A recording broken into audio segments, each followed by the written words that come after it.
আগামী ১৬ই মে থেকে বিশেষ পুরুষোত্তম মাস শুরু হতে যাচ্ছে। ১৬ই মে থেকে ১৫ জুন পর্যন্ত এই পুরুষোত্তম মাস চলবে। এই পুরুষোত্তম মাস ৩ বছর পর পর আসে। এই মাসে কি কি পালন করা উচিত এবং তার কি মহিমা, এই নিয়ে আজকের আলোচনা। এবং পালন না করলে কি কি ক্ষতি হবে। পুরুষোত্তম ব্রতে কি কি পালনীয়। ১. প্রাতঃস্নান ও মঙ্গল আরতি। ২. তুলসীতে জলদান। ৩. হরে কৃষ্ণ মহামন্ত্র জপ। ৪. কীর্তন। ৫. শ্রীমদ্ ভাগবত গীতা পাঠ ও শ্রবণ। সন্ধ্যায় ভগবানকে প্রদীপ নিবেদন।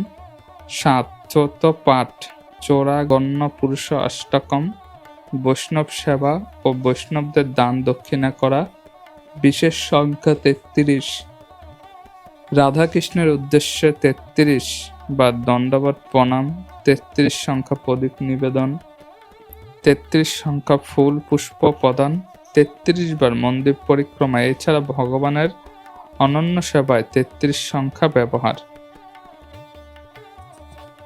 ১০. ৪টি নিয়ম পালন। কমপক্ষে নিরামিষ খাওয়া, নেশা না করা, জুয়া না খেলা, অবৈধ সঙ্গ না করা। পুরুষোত্তম ব্রত পালনের মহিমা। ১. স্বয়ং পরমেশ্বর ভগবান শ্রীকৃষ্ণ পরম পবিত্র বৈশাখ, কার্তিক ও মাঘ মাস উপেক্ষায় এই আদি মাসকে অধিক মাস মহিমা প্রদান করেছেন এবং একে নিজের নাম পুরুষোত্তম দ্বারা অলঙ্কৃত করেছেন। ২. শাস্ত্রে বর্ণিত রকমের পাপ ও দোষের প্রতিকার রূপে এই পুরুষোত্তম ব্রতের বিধান রয়েছে। ৩.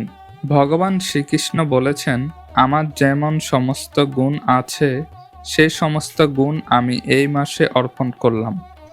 ৪. অন্য সকল মাসের অধিপতি বলা হয় এই মাসকে। ৫.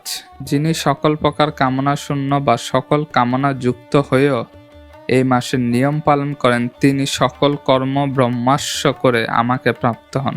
৬.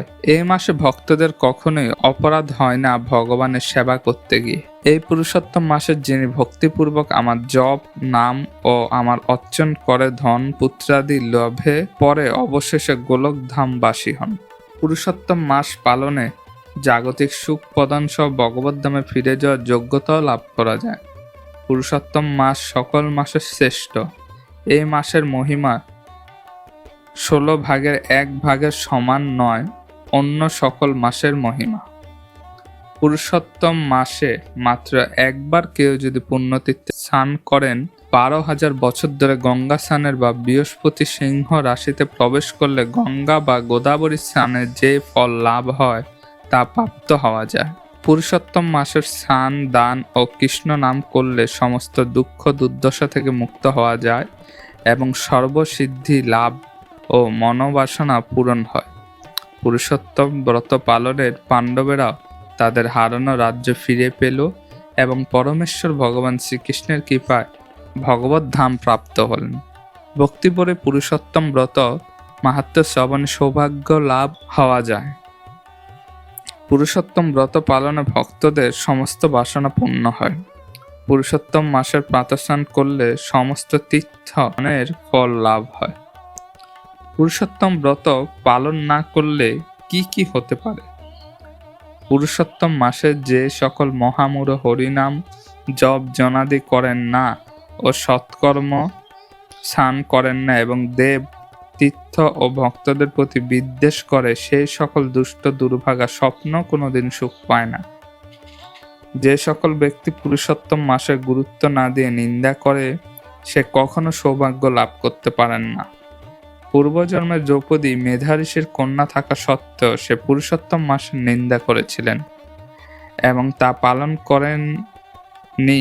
তার জন্য তাকে লাঞ্ছিত অপমান সহ্য করতে হয়েছিল। পরবর্তীতে তিনি পুরুষোত্তম ব্রত পালন করে রাজ্যসুখ ও ভগবত ধাম প্রাপ্ত হয়। বিশেষ মহিমান্বিত এই পুরুষোত্তম মাস ভক্তিপ্রাপ্তির একটি বিশেষ সুযোগ। হরে কৃষ্ণ। সনাতন ধর্মীয় বিভিন্ন বিষয় পেতে পেজটি ফলো করে আমাদের সাথে যুক্ত থাকুন।